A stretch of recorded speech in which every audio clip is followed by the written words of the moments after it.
جھنڈے کو سلامی دینا شرک ہے، اور ترانے کے وقت کھڑا ہو جانا شرک ہے۔ کہ میرے نزدیک یہ وطن کی نماز پڑھ رہے ہو، تمہارا یہ قنوت اور وطن کا ترانہ، اس میں حمد ہو رہی ہے وطن کی، یہ کیا ہے؟ آج کے دور کا بدترین شرک، شرک فی المحبت۔ بسم اللہ الرحمن الرحیم۔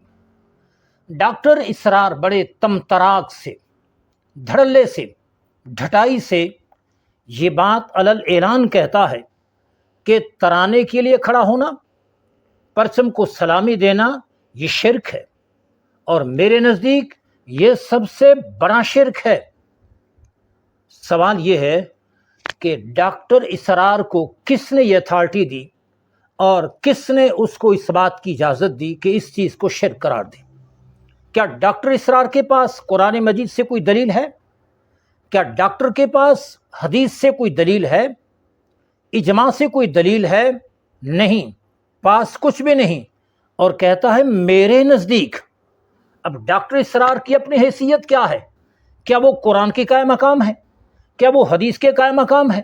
کیا وہ نبی کی جگہ پر کھڑا ہے کہ کسی چیز کو شرک قرار دے رہا ہے؟ اور شرک اتنا بڑا جرم ہے کہ اللہ پاک اسے معاف نہیں فرماتا۔ شرک اتنا بڑا جرم ہے کہ شرک کی وجہ سے نکاح ختم ہو جاتا ہے، شرک کی وجہ سے اعمال ضائع ہو جاتے ہیں، اور شرک کی وجہ سے بندہ ہمیشہ ہمیشہ کے لیے جہنم کا ایندھن بن جاتا ہے۔ اتنا بڑا فتویٰ، اتنی ڈھٹائی سے حد ہو گئی۔ آخر کیوں اس قسم کی باتیں کی جاتی ہیں؟ سوال یہ ہے کہ شرک کہتے کسے ہیں؟ اللہ تعالیٰ کے ساتھ ذات میں یا صفات میں کسی کو شریک کرنا، جیسے اللہ کی ذات ہے ویسے کسی کو سمجھنا۔ تو کیا جھنڈے کو اللہ کی ذات کی طرح کوئی سمجھتا ہے؟ جو بندہ جھنڈے کو سلامی دیتا ہے کیا جھنڈے کو خدا سمجھتا ہے؟ شرک یہ ہے کہ غیر خدا کو خدا سمجھا جائے، جیسے رب کی ذات ہے ویسے کسی کی ذات کو سمجھا جائے۔ تو کائنات میں تو ایسا بندہ بشر ہم نے دیکھا نہیں کہ جھنڈے کو خدا سمجھتا ہو اور جھنڈے کی عبادت کرتا ہو، جھنڈے کے لیے سجدہ کیا، جھنڈے کے لیے رکوع کیا۔ جھنڈے کو خدا کوئی نہیں سمجھتا۔ دوسری بات یہ ہے کہ ترانے کے لیے کھڑا ہونا بھی شرک ہے۔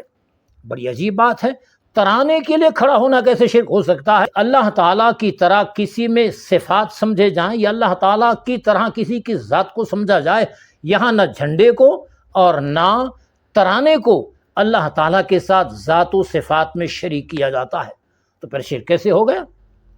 نبی کریم علیہ الصلوۃ والسلام تشریف فرما تھے تو حضرت سعد بن عبادہ آ رہے تھے۔ میرے آقا نے صحابہ کرام سے فرمایا قوموا الی سیدکم، اپنے سردار کے لیے کھڑے ہو جاؤ۔ تو اگر تعظیماً کھڑا ہونا شرک ہے تو میرے آقا نے صحابہ کو اس صحابی کے سامنے کھڑے ہونے کا حکم کیوں دیا؟ کیا کہے گا ڈاکٹر اسرار، اور اس کا کیا جواب دیں گے؟ ہمارے ہاں وطن عزیز کے اندر جب تقریبات ہوتی ہیں تو باقاعدہ سلامی جھنڈے کو دی جاتی ہے، باقاعدہ قومی ترانہ پڑھا جاتا ہے، وہاں پر لوگ کھڑے ہوتے ہیں، اور اس میں 100-200 کا نہیں ہزاروں کا مجمع ہوتا ہے۔ اس میں وزیر اعظم بھی ہوتا ہے، اس میں صدر بھی ہوتا ہے، اس میں بڑے بڑے آفیسر ہوتے ہیں، اس میں chief of the army staff بھی ہوتا ہے۔ تو اگر جھنڈے کے لیے یہ کھڑے ہو گئے اور انہوں نے سلامی دی تو کیا سارے مشرک ہو گئے؟ کیا پاکستان کا یہ ہزاروں کا مجمع دین سے نکل گیا؟ کیا ان کی بیویاں ان کے نکاح سے نکل گئیں؟ کیا وہ ہمیشہ ہمیشہ کے لیے جہنم کا ایندھن بن گئے؟ کلاس میں استاد آ رہا ہے، بچے احتراماً کھڑے ہو گئے تو ڈاکٹر اسرار صاحب کے مطابق یہ بھی سارے مشرک ہو گئے۔ والد صاحب آ رہا ہے، بیٹا احتراماً کھڑا ہوا، کیا وہ بھی مشرک ہو گیا؟ اسی طرح پیر صاحب آ رہے ہیں، مرید کھڑے ہو گئے، کیا یہ سب کے سب مشرک ہو گئے؟ حد ہو گئی۔ ہونا تو یہ چاہیے کہ ہم غیر مسلموں کو، کافروں کو، مشرکوں کو دین کی دعوت دیتے، دائرے دین میں داخل کرتے، آقائے دو عالم علیہ السلام کی تعلیمات پیش کرتے، لیکن یہاں کچھ دین فروش، دین کے ٹھیکیدار، جاہل مجہول لوگ مسلمانوں کو دین سے نکال رہے ہیں، مسلمانوں کو مشرک، کافر اور بدعتی بنا رہے ہیں۔ نبی کریم علیہ الصلوۃ والسلام نے واضح طور پر فرمایا تھا، فرمایا آخر دور میں لوگ جاہلوں کو اپنا پیشوا مان لیں گے، وہ خود بھی گمراہ ہوں گے، لوگوں کو بھی گمراہ کریں گے۔ اس بات کی کوئی حقیقت نہیں۔ تعظیماً کھڑا ہونا یہ مباح جائز ہے، اس میں کوئی حرج نہیں ہے۔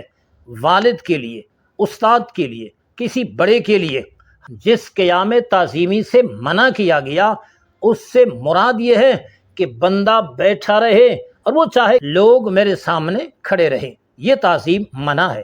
اسی طرح ایک آدمی اپنے لیے لوگوں کے کھڑے ہونے کو چاہتا ہے دل سے کہ لوگ میرے سامنے کھڑے رہیں، یہ قیام تعظیمی منع ہے۔ باقی اپنے سے بڑے کے لیے کھڑا ہونا یہ کوئی جرم نہیں ہے۔ اللہ تعالیٰ ان جیسے دین فروشوں سے ہم سب کے ایمان کی حفاظت فرمائے، آمین۔